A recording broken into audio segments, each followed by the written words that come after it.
Mi nombre es Hugo Carrión, soy coordinador académico del Instituto Santa Fe y para nosotros realmente es un gusto y un honor que ustedes estén presentes en este tema, alrededor de este tema que hemos convocado para la tarde y noche de este día y que hemos denominado claves del desarrollo del pensamiento computacional en el aula.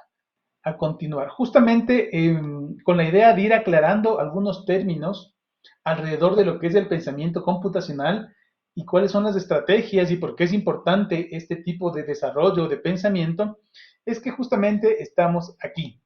Antes de empezar y abordar directamente este tema, les voy a contar cómo nace desde el Instituto Santa Fe nuestra idea de abordar esta temática. Les voy a contar rapidito, ¿cierto?, el camino de la reflexión que hemos hecho hasta llegar a lo que nosotros denominamos, más que denominamos, de lo que hemos querido aproximarnos al pensamiento computacional. Desde el inicio de la formación del Instituto Santa Fe, uno de nuestros socios y también colaborador dentro del Instituto Santa Fe, que es Hernando López. Junto con Hernando empezamos a pensar y a reflexionar alrededor del futuro, ¿no es cierto? ¿Y qué pasa con el futuro?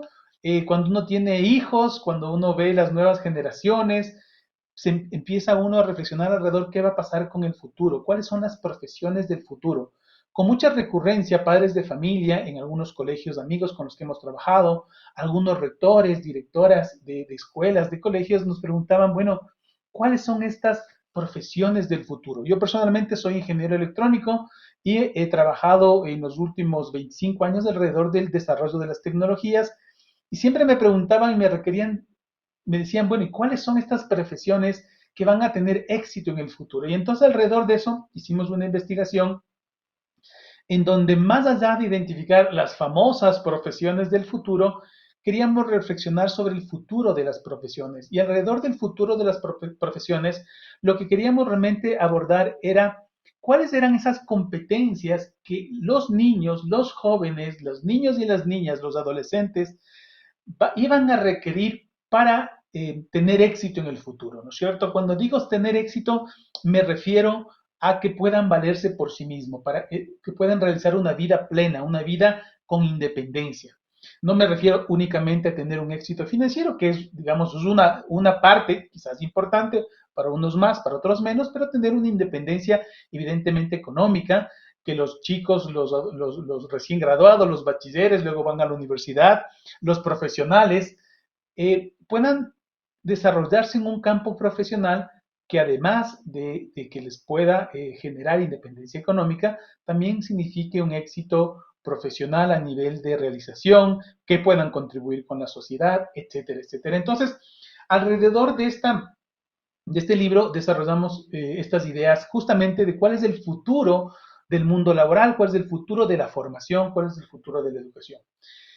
En aquel, quizás un año después, después de 3 ediciones de este libro, nos empezamos a enfocar en lo que en ese momento era como un boom. Estoy hablando del año 2016. O sea, eso es hace cuánto, hace 7 años exactamente, justo mediados del año 2016, junio del año 2016, empezamos a trabajar con el tema de educación STEM. Más o menos una aproximación, íbamos revisando algunos contenidos. En ese momento nos llamó la atención que era justamente la transición de gobiernos en Estados Unidos de Obama y de Donald Trump. Y algo que nos llamó la atención es que Donald Trump, una de las cosas que hizo es descartar todas las políticas de Obama, todas. Él no le gustó nada de la política de salud, la política económica, la política de relaciones internacionales, todo le pareció mal y cambió. Pero hubo una sola cosa en la que siguió apoyando y fue la inversión de cerca de 4.000 millones de dólares para apostarle a la educación y específicamente a la educación STEM, que es la educación alrededor o específicamente o focalizada en las ciencias, la tecnología, la ingeniería y las matemáticas. Llama mucho la atención también que en los últimos años hay un programa muy fuerte en Europa en el que se está trabajando justamente alrededor del tema de STEM y es interesante porque el análisis que hacen ellos es que por qué ellos quieren apoyar la educación STEM y básicamente son unas razones, eh, yo diría un poco hasta cierto punto no tan profundas porque, por ejemplo, mencionan que en Europa las carreras de STEM apenas representan el 3% de las profesiones en general. Cuando, eso es en la comparación, cuando, por ejemplo, en Asia, estas representan el 20%. En el Ecuador y en América Latina, el porcentaje en que los jóvenes optan por carreras relacionadas con la ciencia, la tecnología, la ingeniería y las matemáticas también es inferior al 5%. Alrededor de ese tema se ha abierto mucho, yo diría ni siquiera debate, se ha abierto mucho interés. Muchos colegios han optado por implementar laboratorios de STEM, contratar o comprar kits de robótica, y etcétera, etcétera. Y en general han estado muy interesados en la educación STEM. El Instituto Santa Fe no ha dejado de trabajar en educación STEM, pero sí nos ha preocupado ver cómo se ha, de alguna manera, mercantilizado este concepto de educación STEM, en el sentido de que pensamos que hacer educación STEM es comprar cosas, ¿no es cierto? Entonces vamos a tener una mejor educación, muchas veces yo diría que también exigido por los padres de familia, en la medida que tenemos robots, en la medida que enseñamos programación, en la medida que hacemos cosas como tecnológicas. Y definitivamente eso no es educación STEM. Les cuento, les acabo de terminar el cuento, porque cuando nos quisimos estudiar más profundamente qué estaba pasando con la educación STEM, nos dimos que en general no se enfocaba respecto al modelo científico o al modelo del desarrollo científico, ni siquiera la tecnología, luego la ingeniería, nadie entendía cómo se implementa proyectos de ingeniería en el aula, y realmente el nudo gordiano, el problema más apremiante en general en las escuelas, en los colegios, en las universidades, no en el Ecuador, en América Latina y casi en el mundo, eran las matemáticas, y por eso se publicó este libro que ha sido muy exitoso. Y ya este libro ya no lo tenemos en la versión impresa porque se agotó, pero tenemos en la versión electrónica, y es La culpa es de las matemáticas. Quería insistir sobre este tema y quería hablarles de esto porque en general siempre tengo un sesgo yo y siempre les voy a estar hablando de las matemáticas, y esto nos llevó también a un desarrollo como más fino respecto al pensamiento computacional. En un ratito les voy a hablar de cuál es la relación entre el pensamiento matemático y el pensamiento computacional. El último libro o último tema que en esta colección que le denominamos Educación e Innovación para el Futuro fue el de pensamiento computacional. Quiero hablarles luego de que, quiero empezar ya con esta charla propiamente dicha, que es por qué es importante el pensamiento computacional, y en algún momento también decirles qué no es el pensamiento computacional. Me voy a permitir quizás tomarme unos 30 minutos máximo para luego escuchar más bien sus preguntas. Ustedes ahí en el icono del chat, en el icono que tiene el signo de preguntas, pueden formularme las preguntas y podemos así esta tarde conversar respecto a algunas dudas que tengan, respecto a algunas inquietudes, algunos desafíos que quieran plantearse para el año escolar que esté en curso en un régimen, o el año escolar que en un momentito más va a empezar en el régimen Sierra acá en el Ecuador, ¿verdad? Bien, así que eso es un poco la historia que hemos recorrido hasta llegar a abordar de manera un poco más consistente lo que es el pensamiento computacional. ¿Por qué es importante esto? ¿No es cierto? Sin duda, todos vamos a reconocer que vivimos de una era digital. Cuando hablo de una era digital, significa que vivimos rodeado de tecnologías digitales, de tecnologías relacionadas con la computación. Ahora la tecnología digital más disruptiva, podríamos decir, que está queriendo introducirse de manera, incluso no podría decir de manera violenta, en los mundos laborales, educativos, es la famosa inteligencia artificial. Pero desde hace años atrás hemos visto cómo estas tecnologías han ido permeando, introduciéndose en la vida diaria. Es decir, cada vez es más común que para viajar nosotros no vayamos a una agencia de viajes, sino que utilicemos una computadora, un teléfono celular para reservar un hotel, comprar pasajes, para hacer una transferencia bancaria. Ya no necesitamos ir a una agencia bancaria, podemos hacer nuestras transferencias, nuestros depósitos, nuestros retiros, nuestros pagos a través de vía electrónica. Si queremos hacer compras, eventualmente podemos ir a un centro comercial, pero a veces es más cómodo navegar por sitios o tiendas virtuales, por Amazon, etcétera, etcétera. Entonces, vivimos un mundo y una hora digital indiscutible. Para los que somos un poquito más viejitos, ¿no es cierto? Los que ya pasamos los 40, algunos ya los 50 años, hemos visto cómo este proceso ha ido cambiando de manera tan dramática. Las nuevas generaciones, pensemos, la generación Z, ¿no es cierto? Las últimas generaciones Los jóvenes que ahora están en la escuela, en el colegio, para ellos no es muy sorprendente porque nacieron en esta era. Para ellos es más bien natural, por ejemplo, la pantalla plana, tener un celular, hacer que la música no utilice un cassette, ni siquiera un disco o un CD, sino que la música se descargue, ni siquiera se descargue, la música se consume en la nube. Miren, estas son formas diferentes de entender la vida, de entender la diversión, de entender el arte, el ocio, etcétera, etcétera. Es común para las nuevas generaciones que no haya que cambiar de canales, que uno vea películas, vea series en Prime, en Disney o en Netflix, etcétera, etcétera. En este mundo digital es vital que nuestros estudiantes, es decir, las generaciones que ahora mismo están en la etapa escolar, en la etapa de formación, adquieran habilidades de pensamiento computacional. ¿Para qué? Para ser exitosos en este mundo que estamos viviendo y que se avecina con, digamos, con un pronóstico de mayor irrupción y de uso más intensivo de estas tecnologías, ¿cierto? Es muy importante descubrir, por tanto, cómo fomentar el pensamiento computacional en el aula. Y eso es lo que les queremos nosotros el día de hoy comentar. ¿Qué pasa con la era digital? ¿No es cierto? Tres premisas que quiero plantear al iniciar esta charla. La primera es que cuando hablamos de una era digital, hablamos más allá de un dispositivo, hablamos casi de una cultura. Es decir, no se trata solamente del computador, del artefacto, del celular, sino lo que atrás existen. ¿Y atrás existen qué cosas? Aplicaciones, existen nuevas formas de relacionarnos, existen nuevos lenguajes, ¿verdad? El hecho de que utilicemos, por ejemplo, eh, aplicaciones como el WhatsApp, están haciendo que nuestras relaciones de todo tipo, comerciales, personales, relaciones de amistad, de familia, etcétera, etcétera, también vayan cambiando. No digo si vayan mejorando o empeorando, eso ya podría ser parte de un análisis más detallado, pero en general están transformándose. Eso por un lado, es decir, que cuando hablamos de la era digital, esto sobrepasa el hecho de utilizar computadoras y decir, bueno, lo que pasa es que en mi escuela sí damos computación o sí utilizamos la computadora, que por un lado está muy bien. Pero lo que quiero decir es que si queremos abordarlo de una manera más amplia, más holística, por decirlo de alguna manera, tenemos que pensar un poquito más allá del dispositivo. Por otro lado, esta era, ¿no es cierto?, digital, está caracterizada por la generación superintensiva de datos. Cada vez tenemos más y más datos y eso por un lado, entre comillas, es bueno porque permite, por ejemplo, personalizar más nuestras experiencias, es decir, cuando nosotros vamos a una tienda como Amazon y Amazon sabe cuáles son nuestros gustos, conoce nuestro historial de visitas, nuestro historial de compras, puede más fácilmente sugerirnos las cosas que a nosotros nos gustan.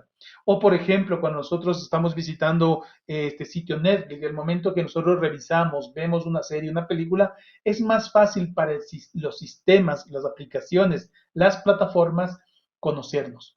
Digo, evidentemente, esto también plantea unos desafíos muy grandes respecto, por ejemplo, al manejo responsable de esos datos, a la privacidad que alrededor de esos datos nosotros como personas tenemos. Y con mucha más razón los niños y los adolescentes. Este planteamiento de tener más datos plantea una oportunidad muy grande respecto a la educación, ya que si estamos hablando de la posibilidad de tener, por ejemplo, tecnología en el aula y esa tecnología permite, por ejemplo, conocer más a nuestros estudiantes respecto a, por ejemplo, los usos, las aplicaciones, los proyectos, los contenidos que están visitando, podemos hacer casi un seguimiento personalizado de ese desarrollo, de esa evolución. Sin embargo, en muchos casos no estamos aprovechando justamente esta característica que tiene esta nueva era y estas nuevas tecnologías.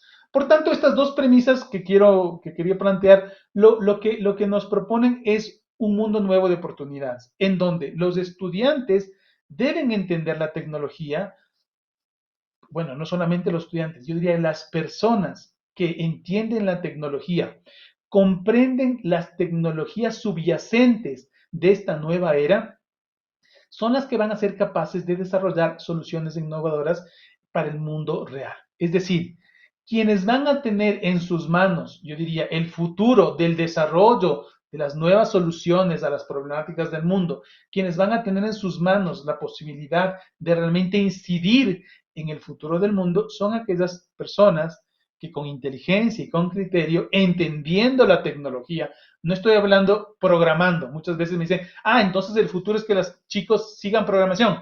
Desde ya voy a ir aclarando algunos temas. No significa programar necesariamente.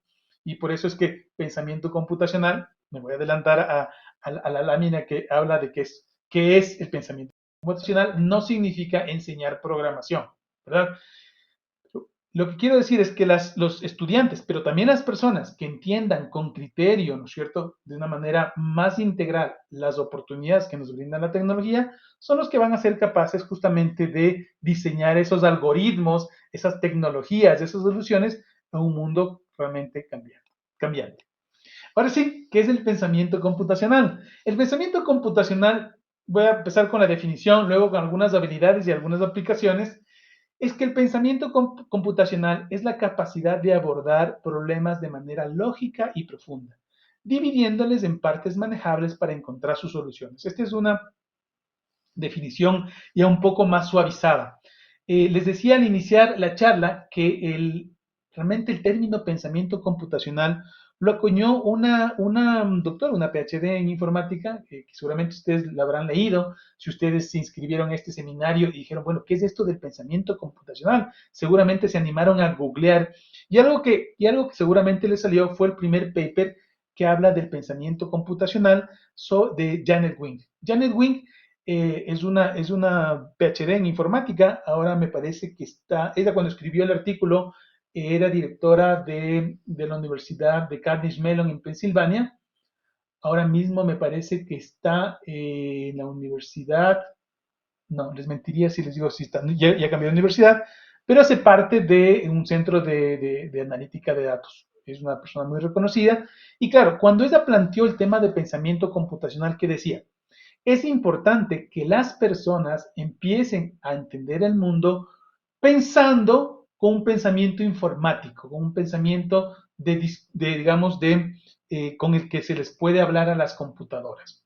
En ese momento causó un poco de extrañeza esta propuesta y luego en el 2008 hace otro paper en donde especifica qué es, con más claridad en su propuesta, qué es el pensamiento computacional. Y ella dice, el pensamiento computacional es un tipo de pensamiento analítico que sobre todo hace uso de abstracciones, ¿no es cierto? El pensamiento matemático es abstraer.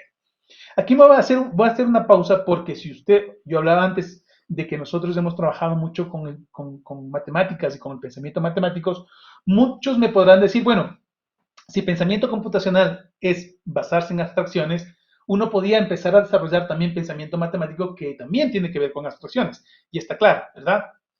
Es importantísimo entender por qué las matemáticas, mejor dicho, las matemáticas son sobre todo abstracciones. Cuando hablamos de un número, el número, a pesar de que nos permite contar objetos concretos, el concepto de número es un concepto abstracto. Cuando nosotros hablamos, por ejemplo, de operaciones, aunque nos permite, insisto, nuevamente, operar en muchos casos objetos concretos, en general es un concepto abstracto. Y luego, las matemáticas permiten, por ejemplo, para operar, tener que adaptarse o incluyen conceptos más abstractos, como por ejemplo la de las unidades, las decenas, las centenas.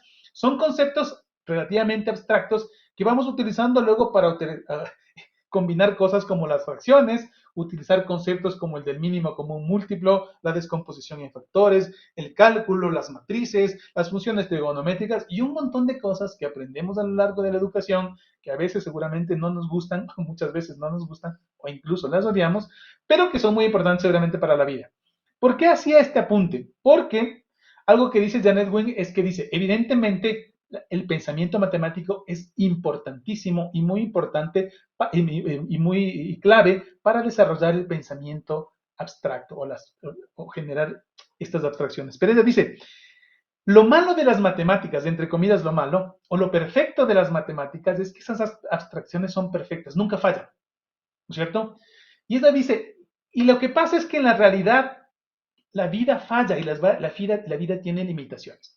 ¿A qué me refiero? Les voy a ser muy concreto. En matemáticas, uno puede, por ejemplo, definir sistemas de varias dimensiones. Por ejemplo, una matriz puede tener si es que es de 1 por 1, de 2 por 2, si es una matriz cuadrada, de 3 por 3, de 3 dimensiones, e incluso uno podría idearse algo tan complejo, una matriz de 4 por 4 o de 5 dimensiones o de n dimensiones. Y uno puede decir, ¿cómo puede entender una matriz de más de 3 dimensiones cuando en el mundo real solo tenemos 3 dimensiones? Justamente a eso se refiere Janel Wayne y dice, las matemáticas en realidad pueden llevarnos a un mundo de abstracciones infinitos. Y eso está muy bien porque nos sirve justo para desarrollar ese pensamiento abstracto. Pero en el mundo real, esas abstracciones están limitadas por la física.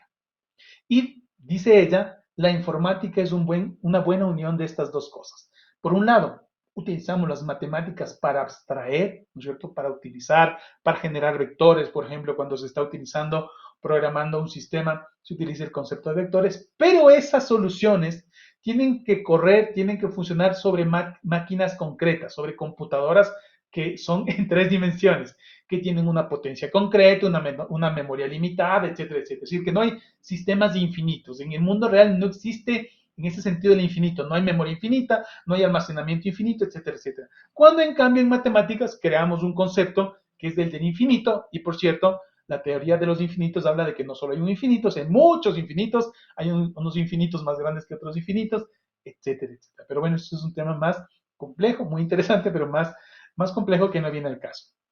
Entonces, ¿qué te menciona?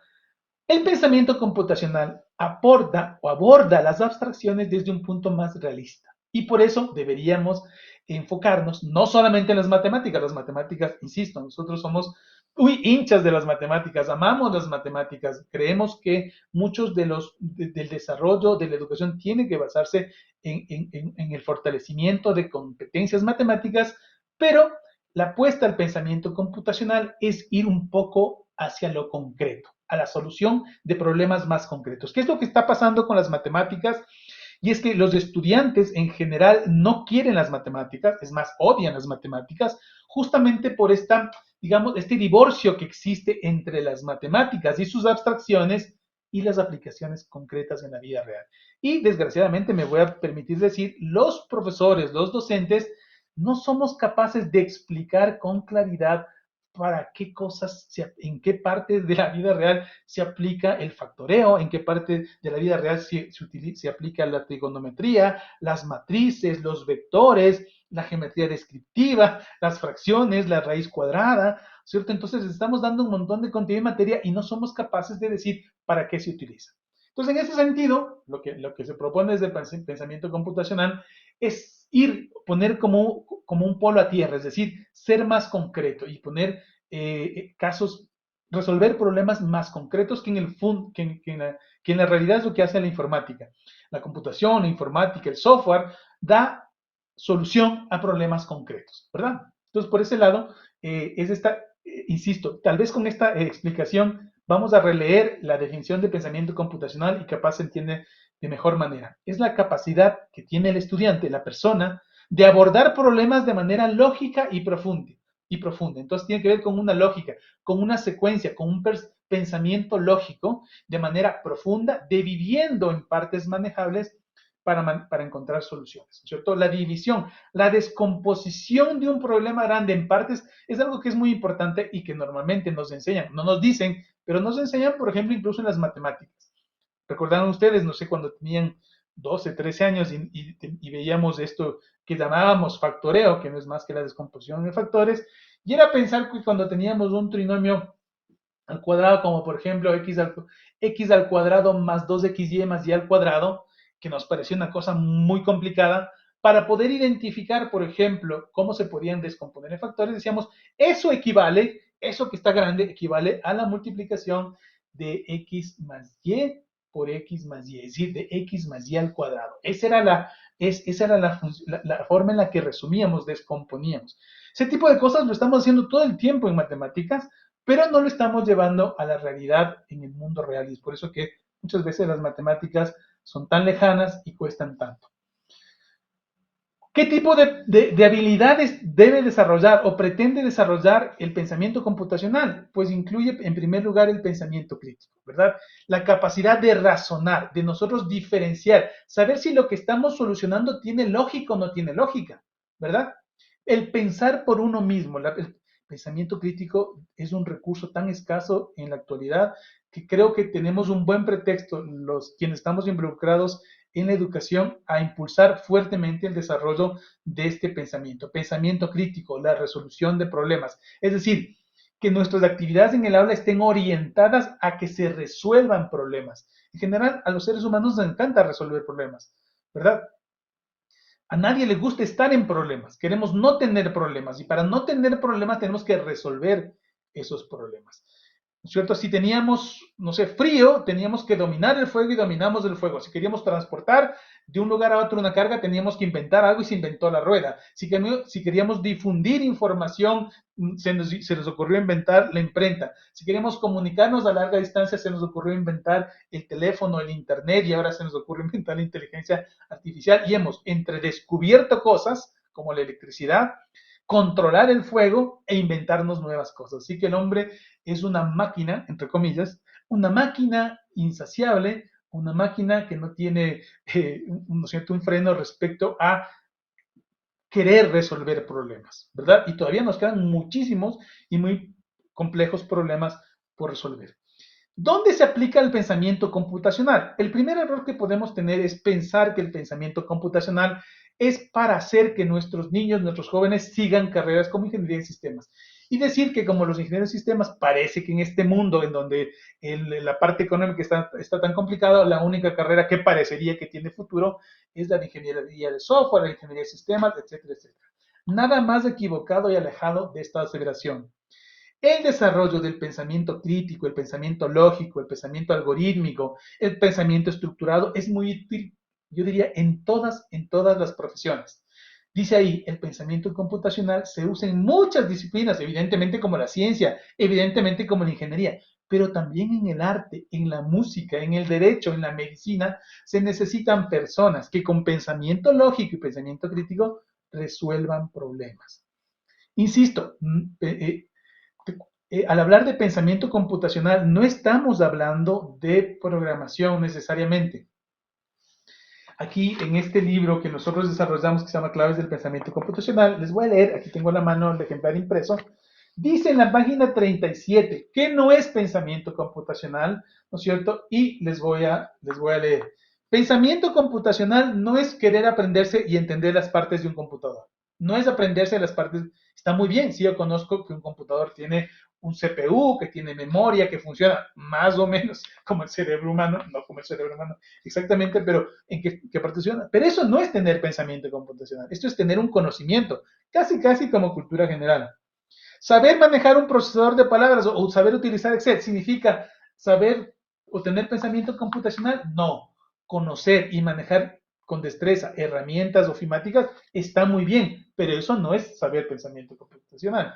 Aprender a programar o utilizar Scratch significa utilizar o saber pensamiento computacional. No, aprender robótica o confundir con tecnologías educativas es tener pensamiento computacional. Menciona aquí Hernando López en este libro que hemos desarrollado. No, esto no es pensamiento computacional. ¿Qué es pensamiento computacional? Es tener un pensamiento que entienda las abstracciones, que pueda descomponer, que permita tener diseños algorítmicos, que permita la generalización y la automatización de la resolución de estos problemas. ¿Por qué es beneficioso el pensamiento computacional? En primer lugar, porque permite que los estudiantes, ¿no es cierto?, se conviertan en solucionadores de problemas. ¿Qué pasa cuando nosotros nos enfrentamos a un problema? Necesariamente nos vemos obligados a buscar mayores conocimientos para poder resolver ese problema. Entonces, genera en nosotros, personas y en los estudiantes en particular, en los jóvenes, esta necesidad, esta vocación por aprender. Yo creo que hay un déficit grande también en nuestras generaciones o en las nuevas generaciones de querer aprender, del deseo de aprender, de la pasión de aprender. Y desafortunadamente no hemos sido los maestros, los profesores, los docentes, esas personas que inspiren, ¿no es cierto? Que realmente sirvamos de casi de modelo en el que el ansia o el gusto y el placer de aprender podamos casi que irradiarlo. Me encanta que todas las personas que están aquí conectadas seguramente están aquí por ese deseo de aprender, porque dicen, hemos oído de esto, pero me interesa profundizar más. Y les felicito justamente por esto, porque insisto, este es un deseo cada vez más escaso de profesores, maestros y personas que quieran seguir aprendiendo. Resolver el problema nos obliga a querer aprender cosas, a querer buscar soluciones en aspectos que no conocíamos y nuevamente, insisto, y profundizarlos. Un segundo beneficio del desarrollo del pensamiento computacional es querer mejorar esa solución de problemas. Es decir, los individuos, las personas, los estudiantes que piensan lógicamente son capaces de desarrollar cada vez mejores, más efectivas y más creativas soluciones. Insisto nuevamente, este enfoque de aprendizaje basado en problemas, algunos llaman también, bueno, tiene sus digamos, características especiales. Aprendizaje basado en proyectos, por ejemplo, son muy importantes, no compiten en absoluto con el pensamiento computacional. Algunos me dirán, pero nuestra escuela está basada en proyectos, está muy bien. Habría que ver qué tipo de proyectos. Pero la forma, una de las formas fundamentales o estrategias educativas, por ejemplo, para desarrollar el pensamiento computacional, sin duda es trabajar alrededor de proyectos, ¿cierto?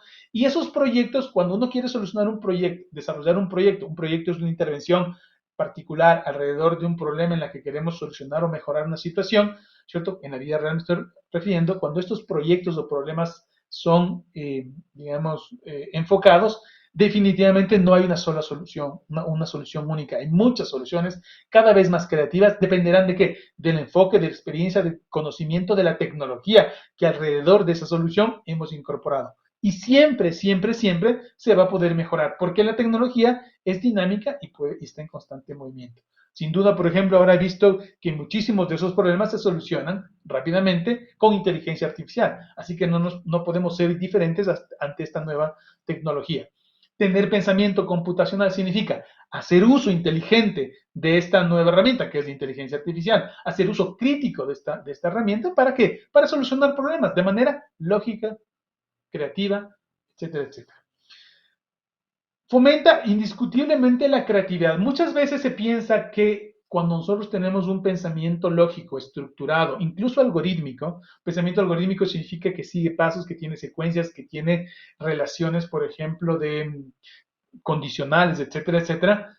Este pensamiento algorítmico es poco creativo y nada más lejos de la realidad.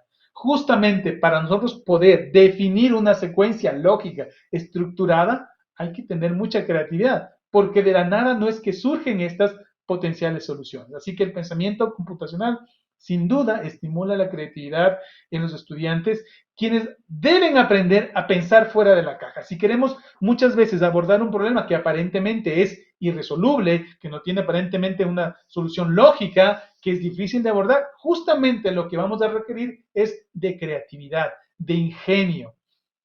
La ingeniería parte justo de este concepto, del ingenio que los profesionales de la ingeniería en todos los campos tienen que tener para resolver esos problemas que no son tan fáciles de resolver o que no tienen una solución por lo menos a simple vista.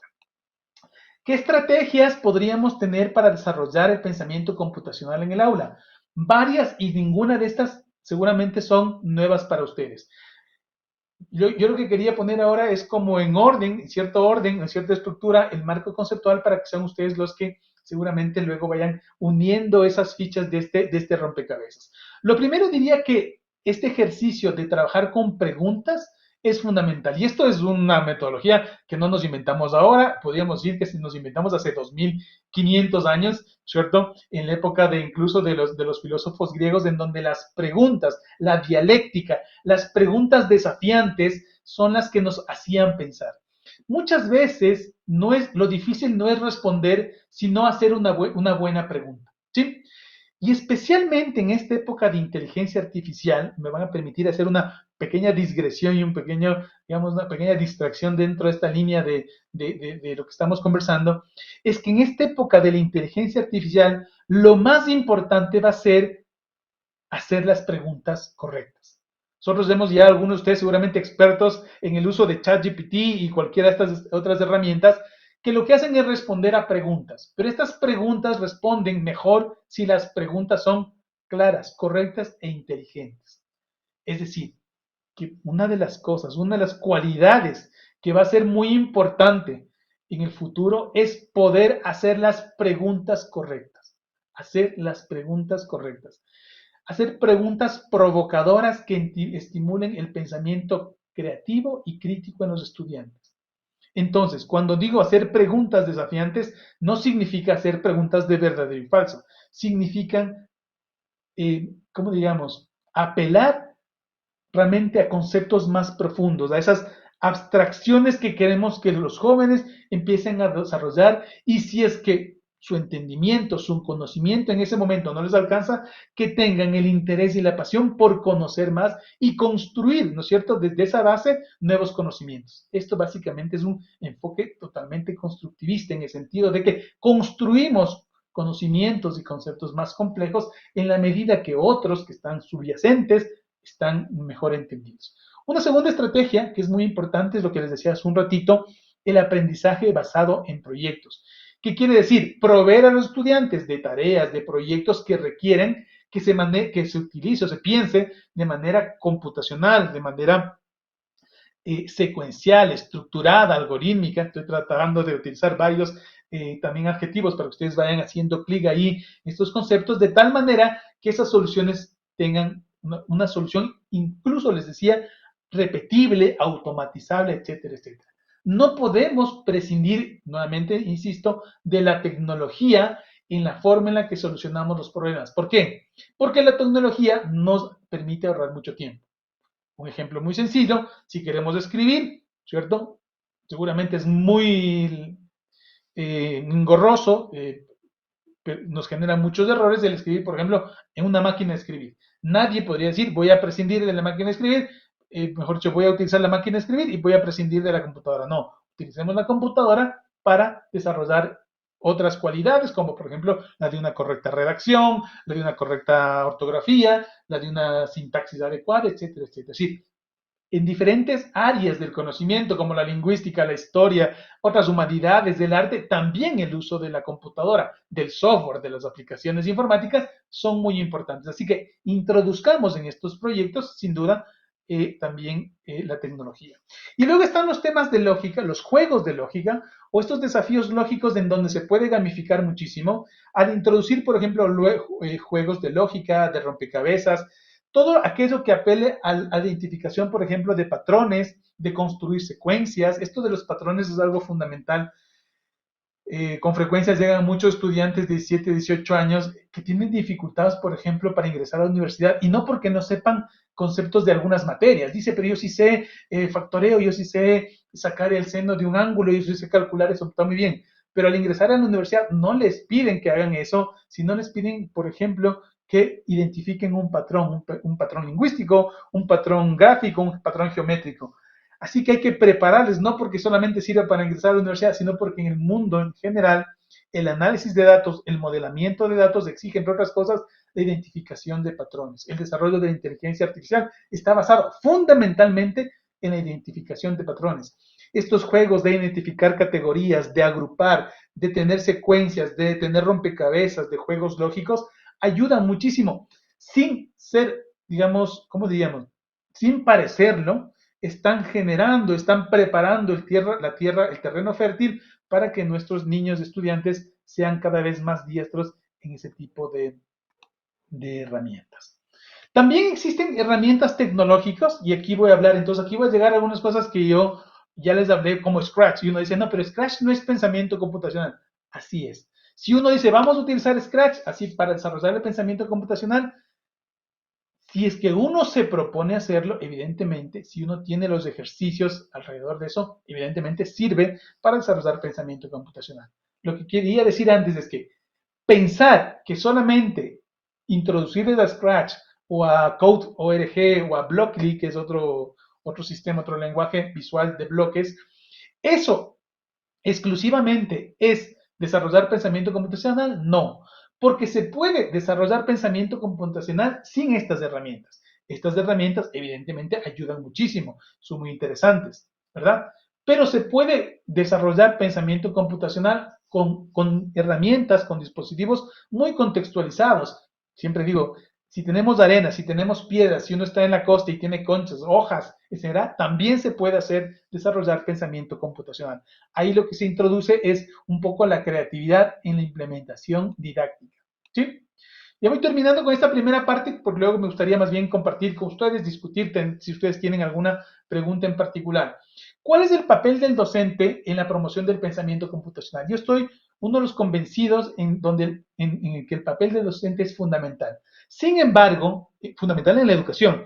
Sin embargo, siento, por la conversación que voy teniendo con profesores, maestros y docentes, que el profesor cada vez se siente más atemorizado por estas tecnologías. He tenido muchas conversaciones con profesores que tienen terror a la inteligencia artificial. Dice, pero ¿cómo es posible que los estudiantes ahora saben más que los profesores? Le preguntan, no, ya no a Google. Antes pensábamos que nuestro principal enemigo era Google y ahora aparece la inteligencia artificial en donde el estudiante tiene acceso a mucha información. Pero claro, ellos tienen habilidad para buscar en Internet, para utilizar herramientas de inteligencia artificial, pero lo que no tienen los niños, los adolescentes, es experiencia en la vida, es criterio, y eso es lo que nosotros estamos obligados justamente a proveerles y acompañarles. Por lo tanto, el docente tiene que convertirse en primer lugar en facilitador, es decir, que acompañe en este proceso y aprenda también con los estudiantes en este proceso de aprendizaje y les motive. Entonces es un motivador, casi podríamos ir en términos empresariales, un coaching, ¿no es cierto? Un coach es ese que le acompaña, que le motiva, que le anima en ese descubrimiento. Incluso que va junto al estudiante descubriendo esa vocación, esa pasión que seguramente le abrirá puertas en una futura profesión. Ese permitirles y acompañarles en ese descubrimiento personal es un papel fundamental que también pueden tener los docentes. Otro papel que es fundamental para los docentes es involucrar a los padres de familia en este proceso. Yo creo que algo que siempre están en deuda los padres de familia es que renuncian a su papel también de educadores, ¿cierto? Muchos piensan, los padres de familia dicen muy bien, como ya le dejamos, como estoy contratando, hacemos un outsourcing de crianza en las escuelas, entonces tienen que darme formando al niño, al joven, a mi hijo, etcétera, etcétera. Sin embargo, es fundamental que el niño, ¿no es cierto? La niña, el niño, el adolescente, el joven que va a la escuela, se mantenga en un modo creativo, en un modo solucionador de problemas. Entonces no puede ser posible que esté en el aula motivado, en un ambiente de pensamiento crítico, de cooperación, y luego la casa lo que ve es que sus papás solo están, o todos están clavados en el dispositivo móvil y no hay un uso crítico, por ejemplo, de la tecnología. Entonces es muy importante involucrar a los padres de familia para que también acompañen en esa continuidad de lo que es la educación. Ustedes saben que todo el mundo dice que, claro, que la educación y la escuela, mejor dicho, más que la educación, la escuela es de segundo hogar, pero hay que recordar que el hogar es la primera escuela. Hay que encontrar además una comunidad, es una recomendación, es decir, para todos los profesores de cualquier materia, por cierto, pensamiento computacional no es clases de computación, entonces no me estoy dirigiendo a los profesores de computación. Pensamiento computacional es una apuesta que hacen quién, la escuela, ¿no es cierto?, la comunidad educativa. El profesor de arte, el profesor de matemáticas, el profesor de lingüística, el profesor de educación física, todos los profesores hacen una apuesta por desarrollar estas habilidades que son muy importantes para el futuro. Importante es generar una comunidad dentro de la misma comunidad educativa o fuera, ¿no es cierto? Hay muchas asociaciones, muchos grupos en Facebook, muchos foros alrededor de este tema. En Estados Unidos hay el ISTE, eh, que es la Sociedad Internacional de Profesores en Ciencias de la Computación, que tienen muchos programas, muchos recursos. Se puede uno unir de manera gratuita, también una membresía pagada, pero realmente uno debería unirse, o la recomendación es que usted se una alrededor de comunidades, de organizaciones que estos temas ya, para no partir de cero, que ya lo tienen más avanzados. Y finalmente, quiero con esto terminar porque me gustaría oír sus inquietudes, sus preguntas. Quiero concluir con unas cortas conclusiones y recomendaciones. 3 para ser concretos. El primero, el pensamiento computacional es una habilidad esencial en la actualidad y para el futuro. Es decir, repito nuevamente, las personas, niños, niñas, ¿cierto? Nuestros estudiantes, que tengan la capacidad de, entendiendo la tecnología, dar solución concreta a los problemas, son los que van a tener éxito en el futuro. ¿Sí? Dos, los docentes, por cierto, espero que la mayoría de ustedes sean docentes y si son padres de familia también son docentes.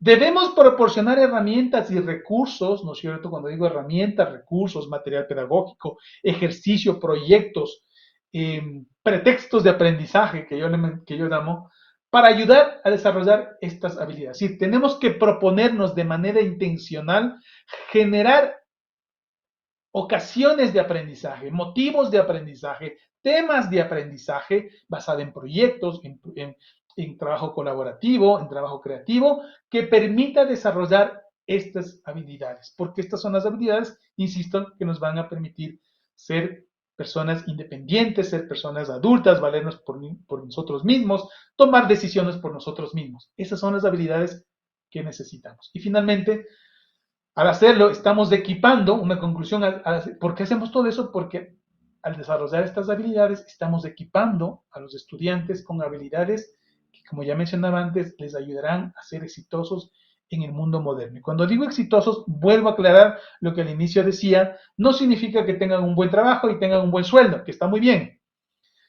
Cuando uno dice, quiero tener una profesión en donde pueda ganar dinero, realmente uno lo que debe explicar es que quiero que tengas una educación, una profesión, que desarrolles habilidades que te permita tener independencia económica, que te permita valerte por ti mismo, que te permita ser autónomo y ser un aporte a la sociedad. Si ganas más o ganas menos va a depender de muchas cosas. Pero si solo nos enfocamos al éxito económico, pasa lo que está sucediendo. Ahora voy a los colegios y pregunto qué quieren ser ustedes de profesión y pocos dicen abogados, casi nadie dice ingeniero. La mayoría dice quiero ser influencer, quiero ser rapero, quiero ser futbolista, quiero ser youtuber, etcétera, etcétera. No creo que tengan nada de malo esas profesiones, pero yo creo que es muy difícil ser un super futbolista exitoso y creo que no sé si este mundo soporta más influencer, pero bueno, esa es mi opinión personal.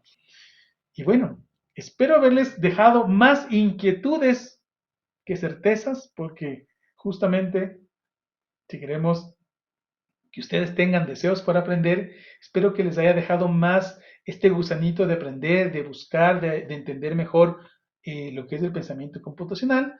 Nada, agradecerles por su asistencia, por estar aquí presentes en esta tarde y noche de este día. Y nada, desearles nuevamente un buen resto de semana y agradecerles por su participación. Una buena noche.